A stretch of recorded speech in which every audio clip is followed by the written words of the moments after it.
Many of the things that make our lives meaningful today had their beginnings several hundred years ago, during a period of exploration and inquiry, a period populated by creative masters and marked by a renewed appreciation of classical art, literature, and philosophy. A period when old values became linked with new discovery. This was the Renaissance.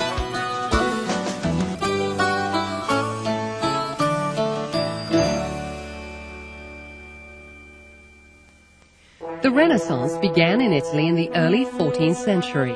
By the time it ended, roughly 300 years later, it had spread throughout Europe. The Renaissance begins in Italy for various reasons, and the list is too long to cover completely. This is Carlos Eyre, Assistant Professor of History, Yale University. One of the major reasons the Renaissance begins in Italy is its political organization and its economy. The fact that the Italian city-states are thriving and creating a merchant class and what we might call a middle class that can be educated and can read, and a civilization in which there is enough money left over to produce works of art in great number. There's another reason, too. Italy had never disintegrated culturally at the same rate as the rest of Europe. So that therefore, you also had, right there at hand, all of these classical models, not just in architecture, but also in art, and also in terms of the texts that had been preserved. The term Renaissance is a French word that means rebirth. It refers to a period in our history when scholars rediscovered the value of the individual by studying the ideals and artistic expressions of ancient Latin and Greek authors. This movement was called humanism. Humanism is another one of these abstractions. Like the term Renaissance, it means many things. But as understood in the Renaissance, studia humanitatis, the study of human things, the study of the culture produced by humans. That's simply what it means in its simplest terms. Something that's often assumed about the Renaissance is that this necessarily had to have been a time of peace or of general happiness. Thomas Arnold, Assistant Professor of History, Yale University. Why else, for example, could someone like, say, Michelangelo have the free time and the incentive to carve a David if it wasn't a happy age? But the truth, more accurately, is that troubling times, trying times, inspire individual human beings to reevaluate and re-understand and to create anew. And this is true of the Renaissance. To appreciate the importance of humanism to the Renaissance, we first need to look at the 1,000 years that preceded it. This was a time thought of as a period of cultural darkness, known as the Middle Ages. A period dominated by Christian ideals, and where great emphasis was placed on the supremacy of God over human beings in all affairs. The Church was very powerful and tolerated little opposition. So rigid was the Church that creative thought and new ideas in most fields of study was stifled. The reason that during the Renaissance, the classical past could be upheld as a model, and that some people could consider that progress rather than going backwards, is that in their view, their culture that they lived in, which is still enmeshed in what they saw as a dark age, dark culture, they thought everything had sunk to its lowest level, and that classical civilization was much higher, so much better, so that returning to that was very much like climbing a peak.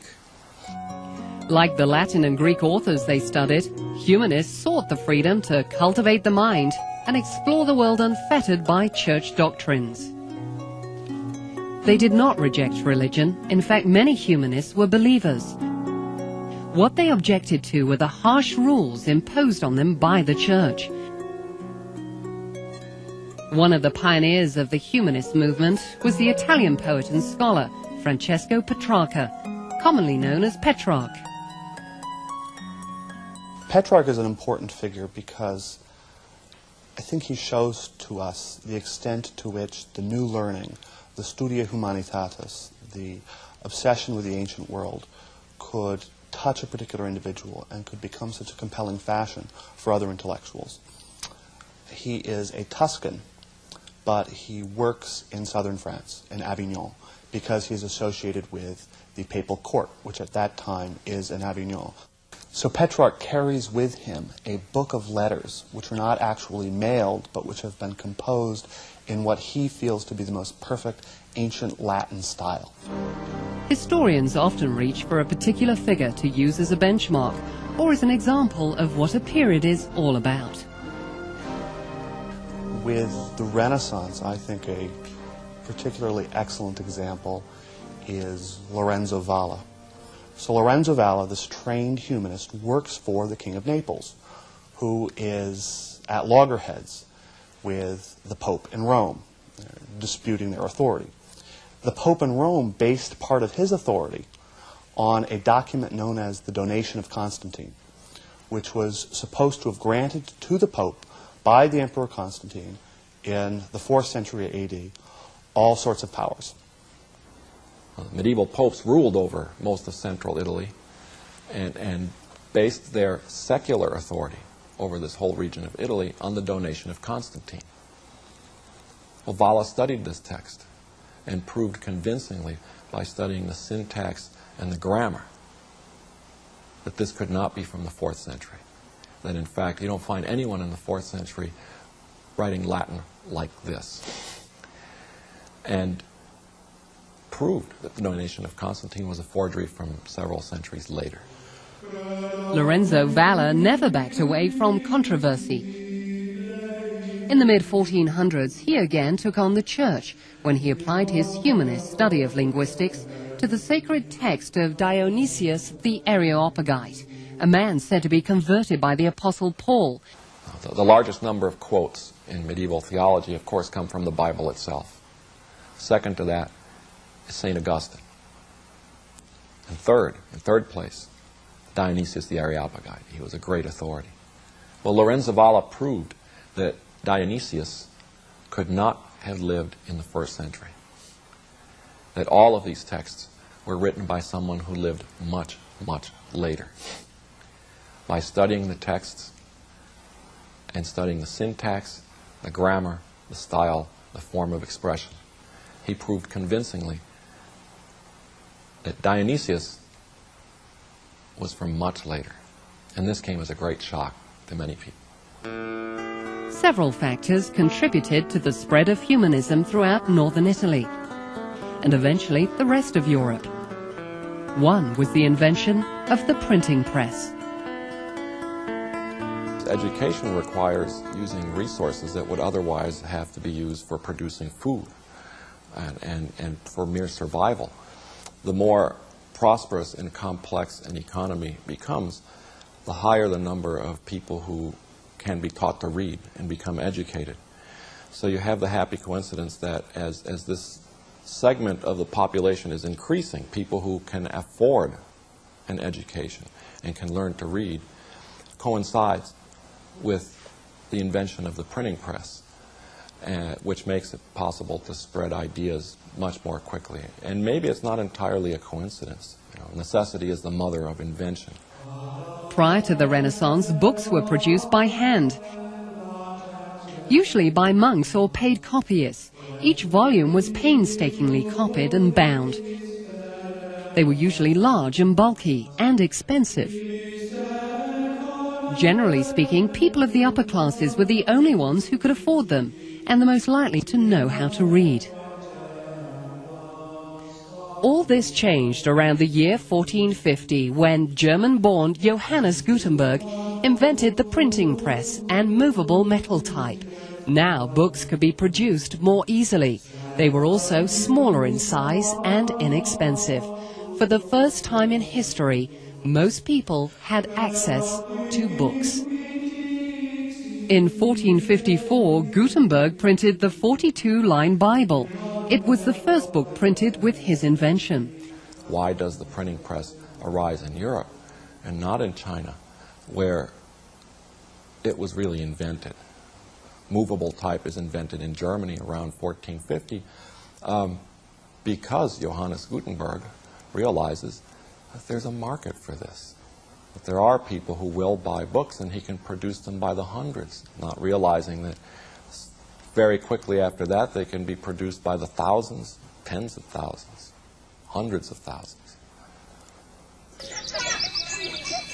As interest in reading grew, so did the desire for schooling.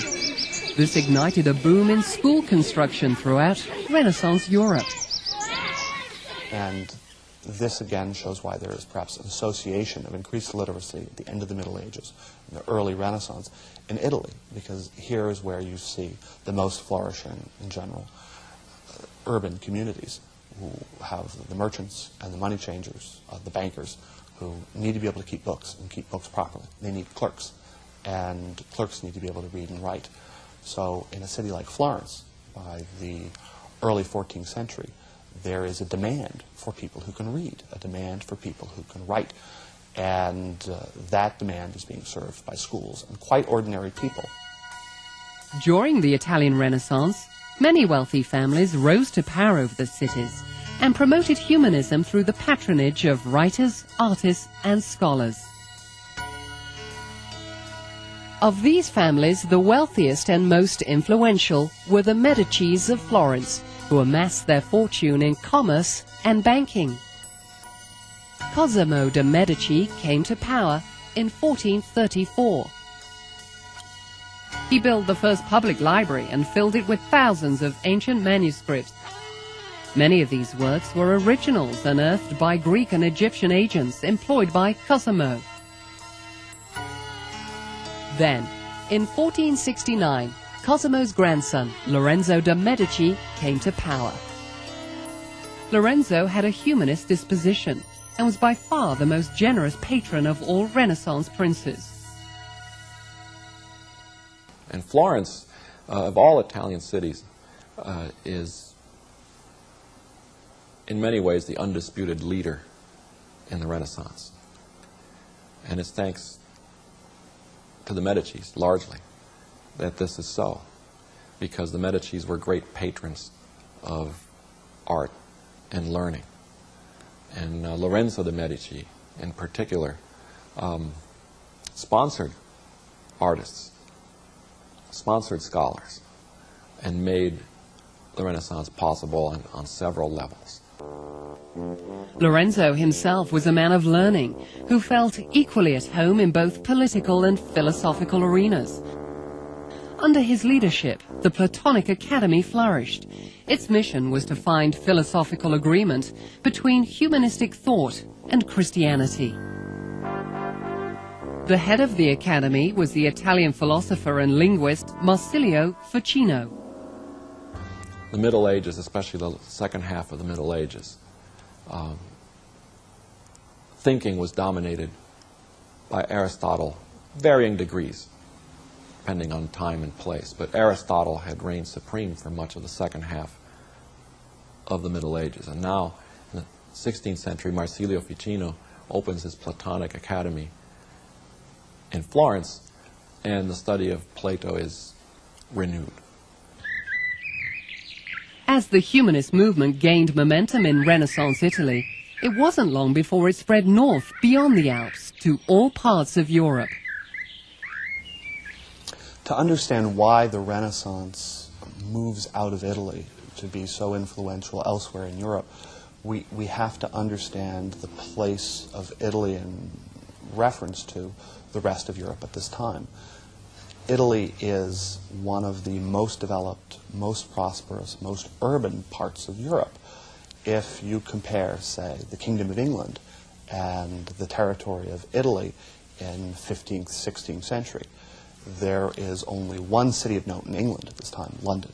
There are a dozen cities of note, places of a population of more than 10,000 or more in the peninsula of Italy. This is simply the place where trade is concentrated and where intellectual life is concentrated and where also much of cultural life is concentrated.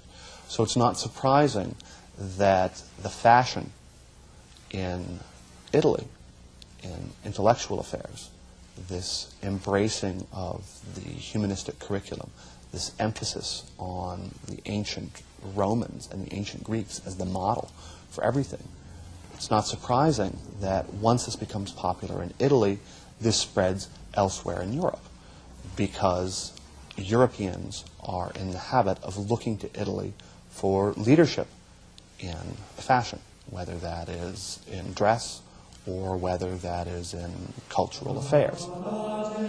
On October the 27th, 1466, a man was born in the Netherlands who would become the most influential scholar of Northern Renaissance.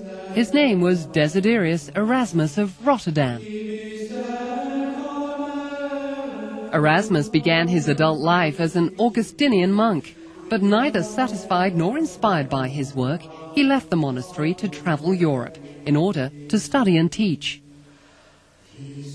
Erasmus spent his life advancing the revival of Greek and Latin literature. What makes the Renaissance different from the Middle Ages is that, in fact, there were people who stopped thinking of it as a problem and started thinking of it as a virtue. St. Jerome, the Christian scholar who translated the Bible into Latin in the 4th century, is a good example of this conflict as felt by Christians in the Middle Ages. Jerome had, of course, studied all the classical texts and loved Cicero especially. And there he was, hard at work, translating the Bible into Latin. Now later, European Christians, Western European Christians, would think that Jerome's translation was directly inspired by God and was therefore sacred. And there was no error at all in his translation. Erasmus was one of the many who criticized church officials for being more interested in secular politics and lavish living than in serving the spiritual needs of the congregation. The Reformation of the Church and Renaissance thinking was undeniably linked. Whereas Erasmus wanted to correct the Church from within, others, led by German priest and scholar Martin Luther, demanded more radical solutions. Unlike earlier reformers who criticized the habits of the Church and its officials, he attacked church doctrine. Eventually, Luther's clash with the Catholic Church would lead to his excommunication. By then, his actions and writings triggered the Protestant Reformation. Soon, other humanists broke away from the Catholic Church. They included the Frenchman John Calvin, the Swiss reformer Ulrich Zwingli, and King Henry VIII. As the split between the Catholics and Protestants widened, what began as an ideological warfare erupted into violence and persecution. The 30 Years' War, though not entirely a religious war, is often cited as the culmination of a period of religious warfare. I once saw a map of the casualties caused by the 30 Years' War, a map of Germany. There are parts of Germany in this map which were identified as having 60% casualties as a result of the 30 Years' War. 30 Years' War is not entirely a religious war, but it's often cited as the culmination of a period of religious warfare. There's no denying the fact that disagreements about religion are present in the Middle Ages, but are intensified various reasons, but especially by the invention of the printing press in the 16th century, that religious disagreements lead to violence all over Europe. During the Inquisition, Catholics and Protestants alike persecuted heretics and those thought to be possessed by the devil. In those days, that could mean almost anyone who wasn't a Christian. And so trials are arranged.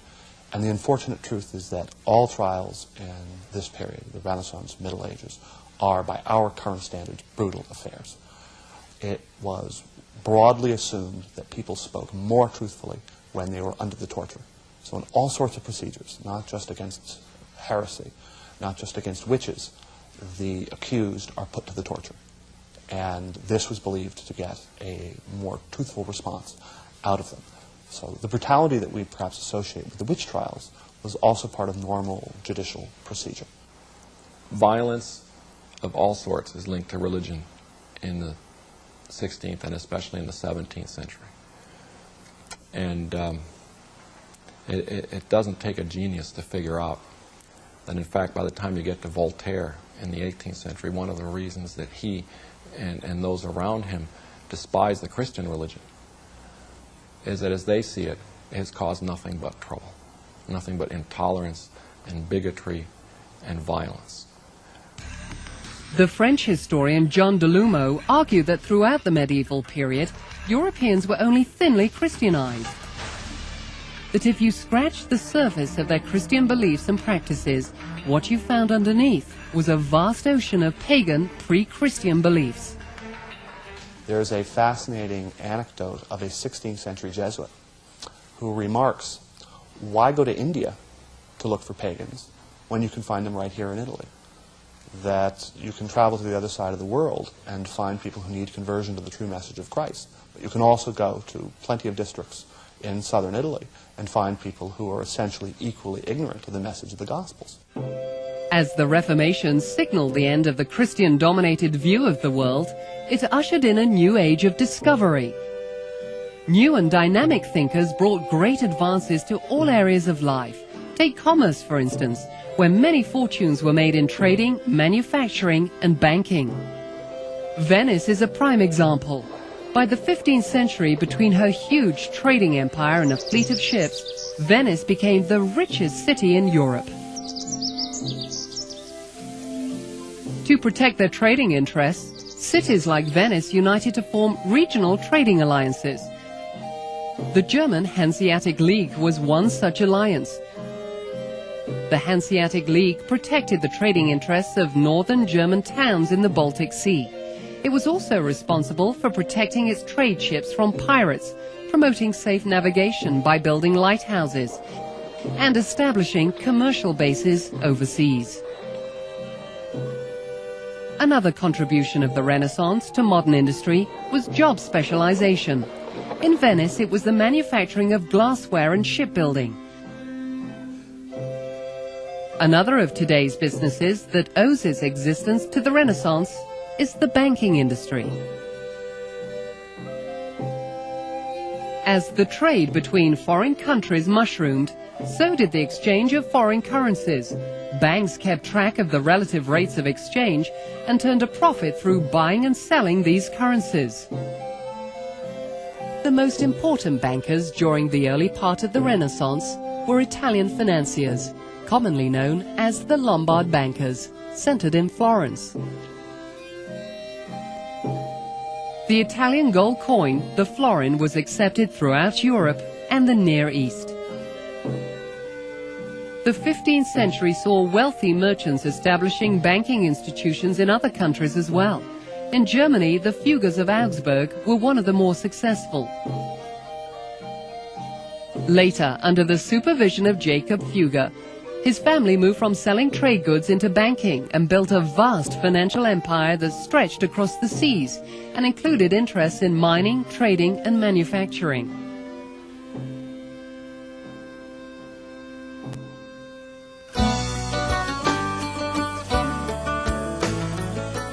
As commerce evolved and modernized, so did the political landscape. Sir Thomas More, for one, was the chief administrator for Henry VIII. One of the most controversial political theorists was the Italian statesman Niccolo Machiavelli. In his book The Prince, he extols the virtues of tyranny the rulers must use to maintain power. Since Machiavelli supports a republic, some scholars believe The Prince was a satire. Others argue that Machiavelli was merely describing the political reality of the day.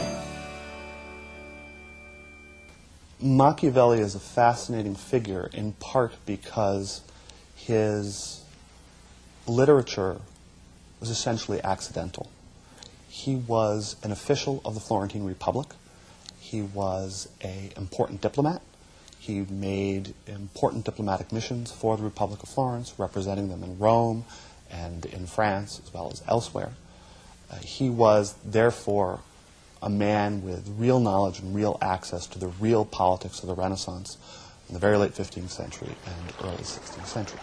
But he loses his job when the Florentine Republic collapses. The advice he gives is probably not terribly different from the advice that any top official, political world, would give to a prince or to a ruling state at this time. And it is the happenstance of Machiavelli's desperation for a job at a particular moment which causes Machiavelli to be the man that we associate with Renaissance politics, rather than any of several dozen or 100 men, contemporaries of Machiavelli, who were also assisting in administering the affairs of state in the Italian principalities and republics. The period of the Renaissance is also the period of exploration for Europeans, exploration and colonization. They coincide, and it's no accident. One of the factors that makes the Renaissance possible, as I said before, is the improvement of the European economy. And that improved economy was made possible by an expansion of trade. Trade was expanding. The reason that Europeans turn into great explorers is that they are looking always to expand their markets and to obtain goods which they know will sell, that have a market in Europe.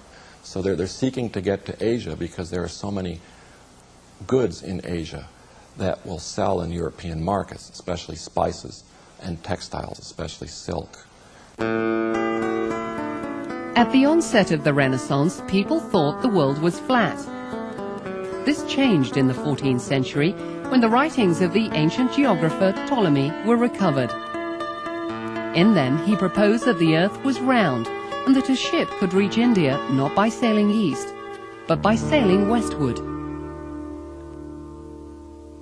Queen Isabella of Castile gives Columbus the funds to make his crazy trip, to go west instead of east, because he tells her the world is round. There you have an aspect of the Renaissance coming into play in exploration. The idea that the world is round rather than flat. It's an idea that the ancient Romans had accepted. During the Middle Ages, it had been kind of forgotten or ignored. To argue that one can get to China by sailing west rather than east, and having a monarch believe that and give you the money to make the trip, requires that kind of cultural change that was brought about by the Renaissance. One field of study captured the spirit of the Renaissance more than any other: art. Freed from the church's grip, artists found the study of nature and the human anatomy more interesting than the religious symbolism. They explored values like grace and beauty found in nature, and they experimented with new techniques. The center of this revival in art was Florence, but it flourished in many other Italian cities. So these cities, Venice, Florence, Milan, Genoa, to a lesser extent Naples even in the south of Italy, these cities are centers of economic production. And from that success, you have the raw material, you have the cash that can pay for the artists, that can pay for the architects, and that can be indulged as one family exerts its ambition over and against another family by endowing a chapel or by paying for a picture to be painted. And so we see a direct connection between the material prosperity of Italy and its cultural aggressiveness even. The early Renaissance in Italy was a time of great experimentation. No one artistic style dominated the period. The results were a number of innovations that paved the way for modern art.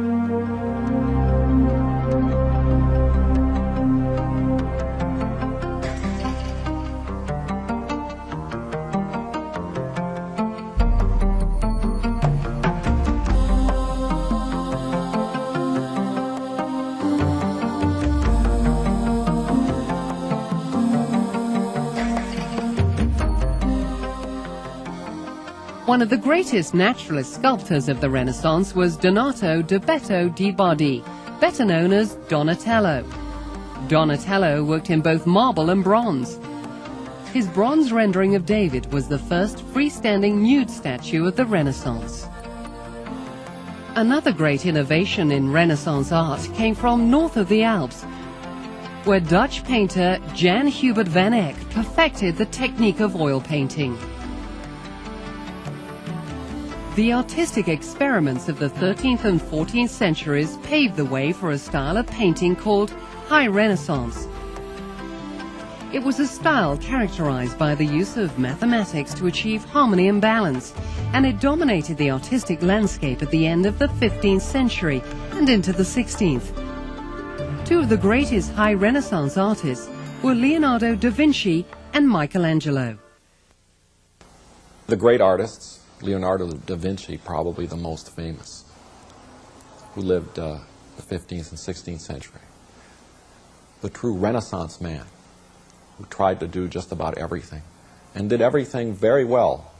Painter, sculptor, scientist, thinker, inventor. But there are many other figures whose names are not household words, who achieved success at their craft, the same level as Leonardo. The other artist who is perhaps best known is Michelangelo, who lived in the 16th century and was a sculptor and a painter.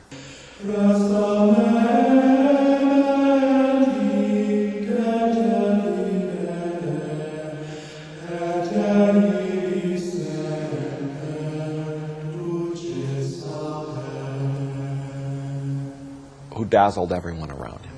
Everyone recognized him as a genius. With reason. With reason. And even the popes sought out Michelangelo for the building of St. Peter's in Rome, for the decoration of the Sistine Chapel.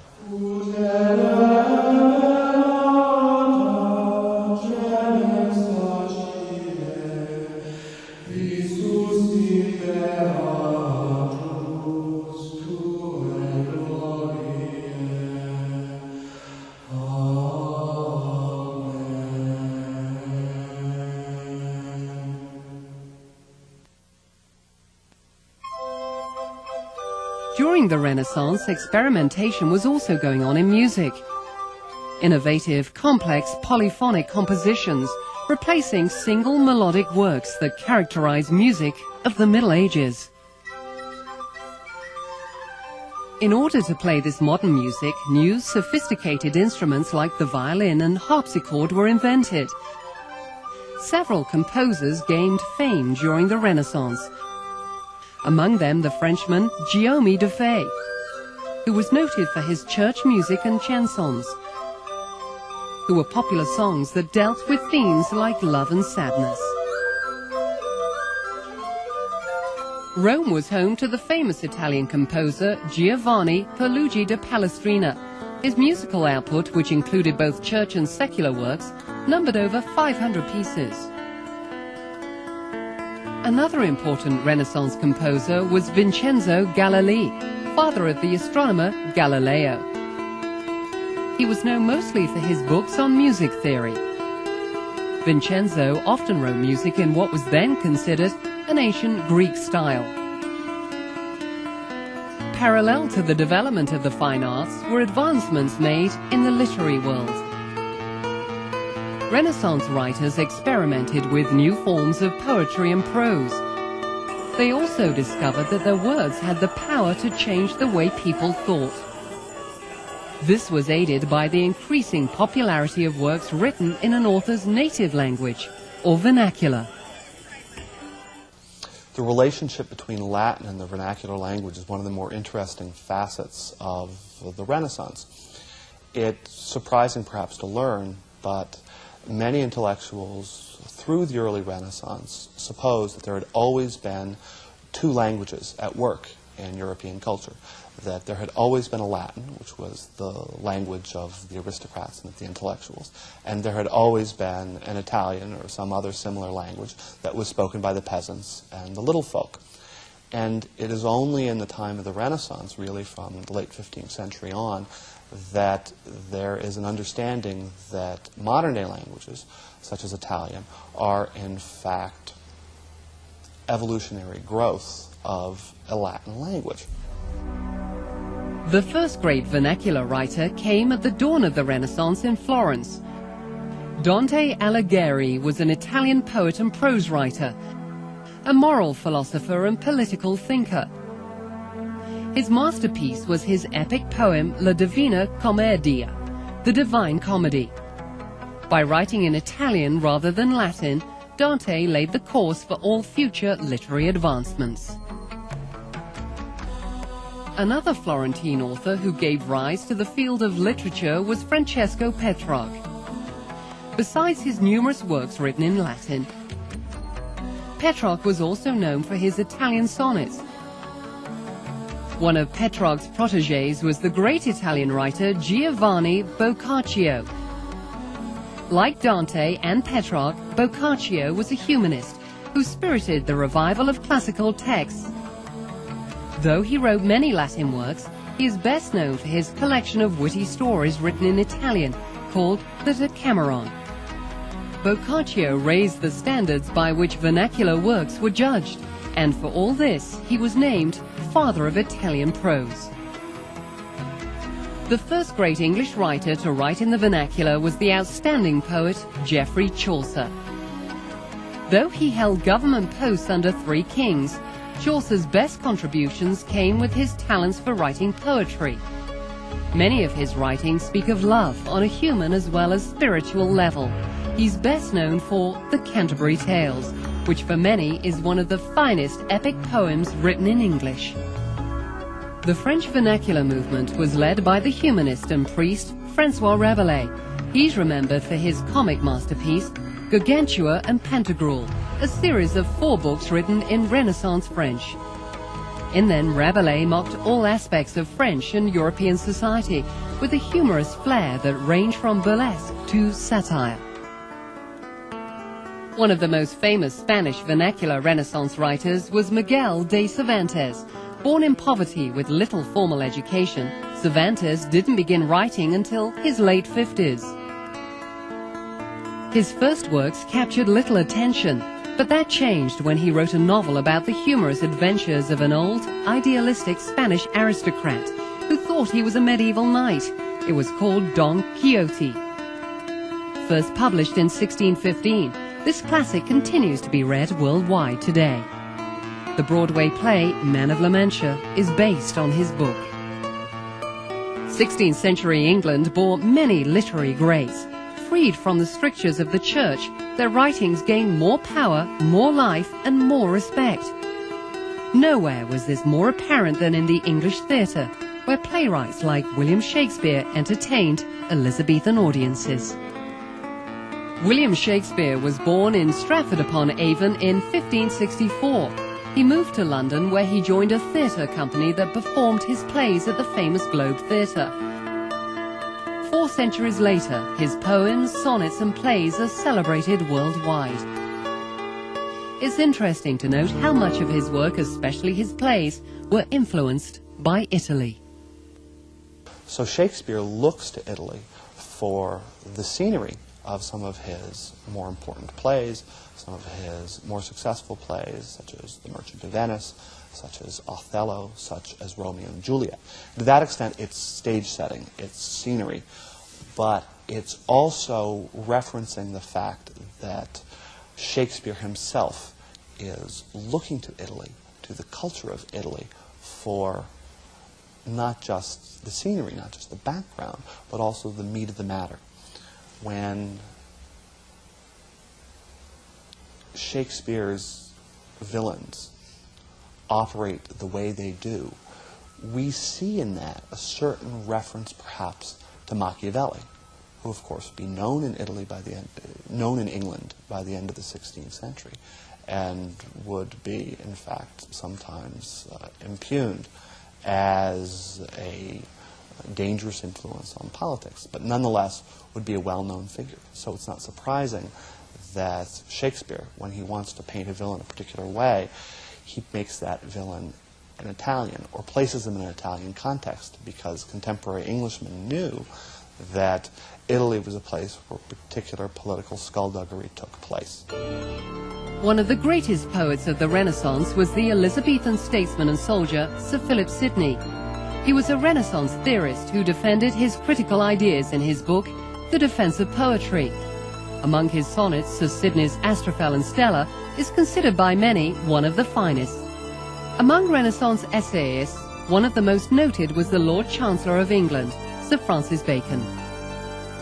A master speaker and intellectual, his essays reflected his insight on such worldly matters as life, death, truth, and marriage.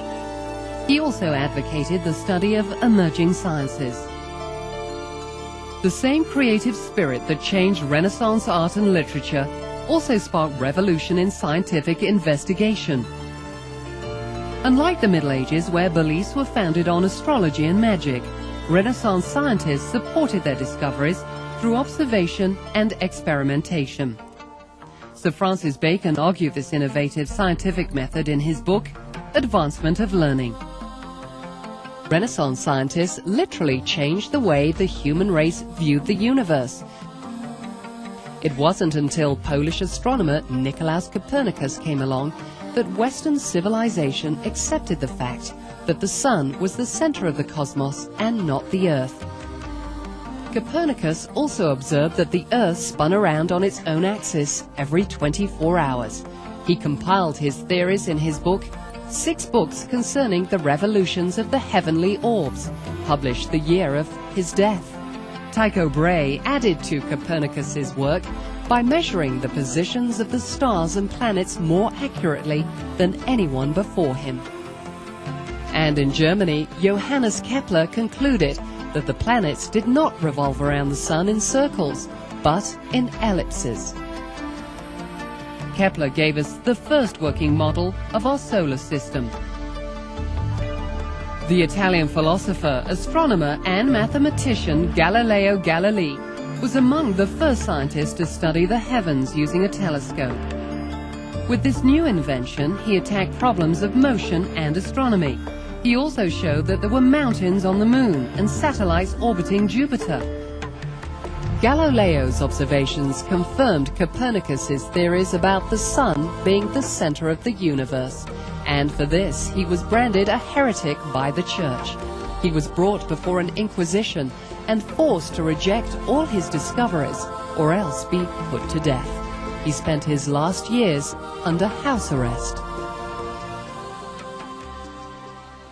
The Roman Catholic Church had one institution, the Inquisition, which in Anglo-American scholarship has always been painted in very, very dark terms as intolerant and extremely cruel.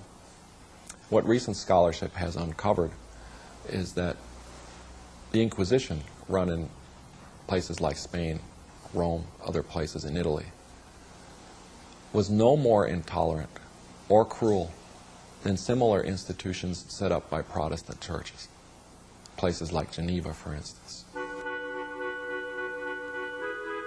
Long after Brahe, Kepler, and Galileo died, scientists were still struggling with questions about motion. If the Earth spins on its axis, why don't we fall off the Earth? What makes it possible for the Earth to remain suspended in space? And how does the Earth move around the Sun? It wasn't until Isaac Newton discovered the laws of gravity and motion that these questions were finally answered. In 1687, he published his findings in his Mathematical Principles of Natural Philosophy, Newton was a mathematical genius. He was also very religious. He believed that the forces of the universe did not operate without God's help.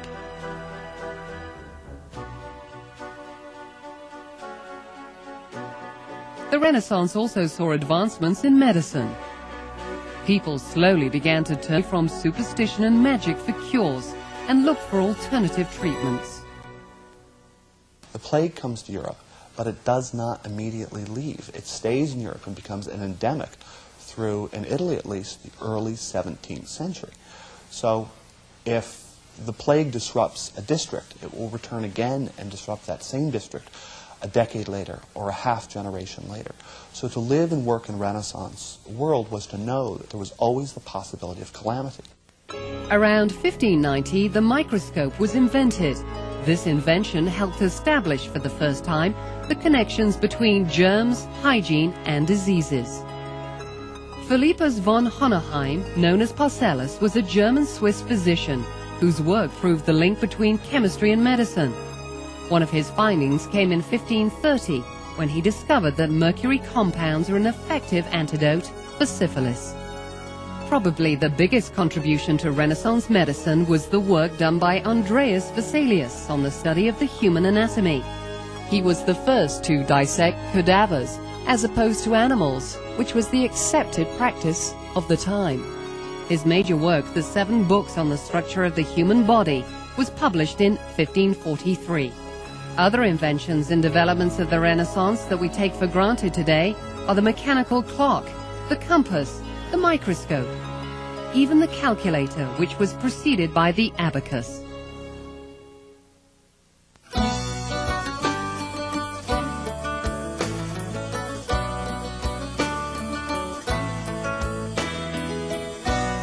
It's hard to imagine living the lifestyle we enjoy today without the Renaissance.